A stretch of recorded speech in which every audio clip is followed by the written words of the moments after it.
अस्सलामुअलैकुम प्यारे बच्चों, आज हम उर्दू केजी गुलाबी नदी पहली सहमाही पढ़ेंगे। बच्चों अपनी किताब खोलें। सफ़ा नंबर 52, जमात का काम। 3 हरफी अल्फाज पढ़िए और लिखिए। अलिफ, वाव, नून साकिन, ऊन। लिखिए।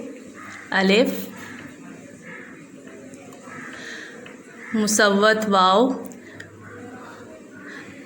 वाव से पहले अगर अलिफ आए या बाद में आए तो वो वाव के साथ नहीं मिलता, उसको ऐसे ही लिखते हैं। नून साकिन, ऊन।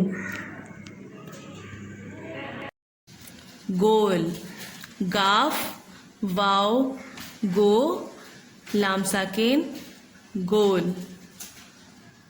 लिखिए। गाफ की आधी शक्ल बनाएं, मुसव्वत वाव से मिलाएं, लाम साकिन,